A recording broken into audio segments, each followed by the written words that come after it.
Venerable, I want to ask a question on diet, that is a vegetarian diet. How important is it for our behavior? Because I was told if you eat meat, you'll be fierce as a tiger. If you eat grass, you'll be tame like a buffalo. So how important is diet for our behavior and our, what you call, understanding? So many things in your question.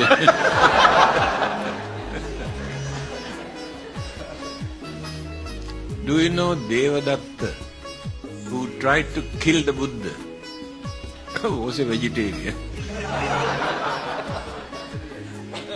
Hitler in Germany, who killed nearly 3 million Jews, was a vegetarian.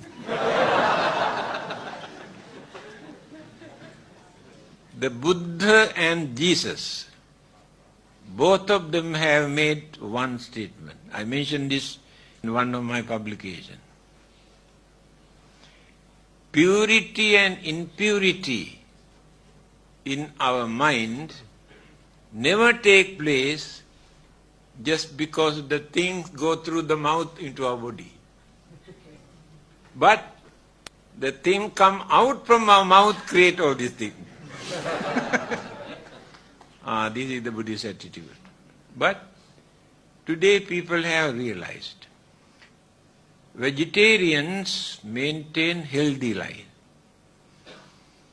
I know very well, for 4 years I spent in northern India with Hindus. They are pure vegetarian for thousands of years.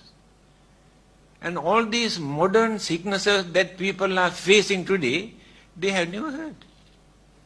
They are free because they lead normal life, they eat normal food, they follow according to nature, they are free. So, it is true.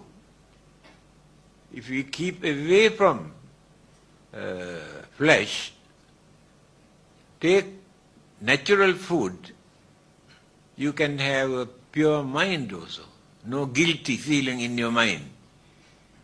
But by taking what we eat, from the religious point of view, we cannot say the person is pure religious or not.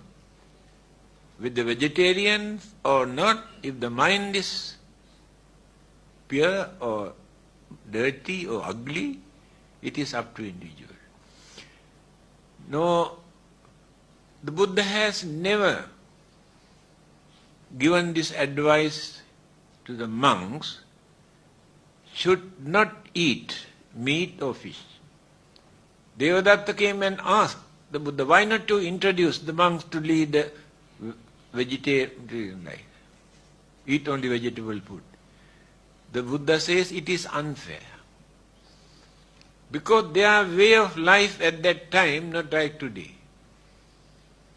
They had to go out with their alms bowl from house to house.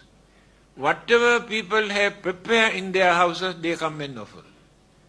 They cannot choose, oh, we cannot eat this, we cannot eat that.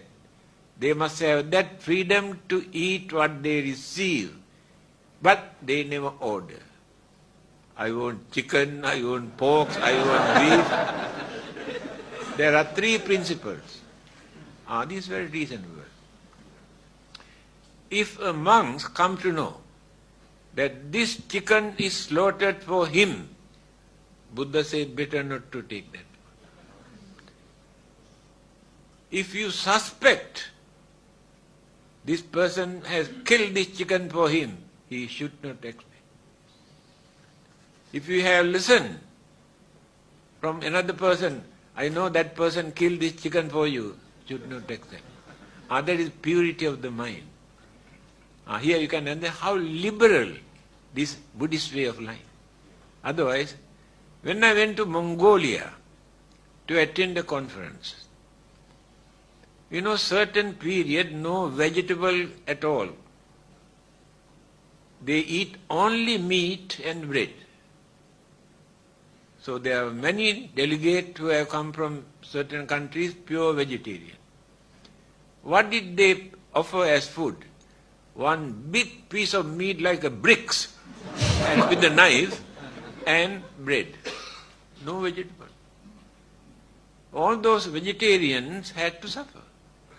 Now we can understand why Buddha did not introduce such law that you should not eat. Supposing those who live only eating fish, what do you call them? No, not fishermen. Only fish. The name I forgot. What do you call them? There's nothing else, only fish they eat. They survive only by eating fish. What do you call them? Eskimo. If Eskimo become vegetarian,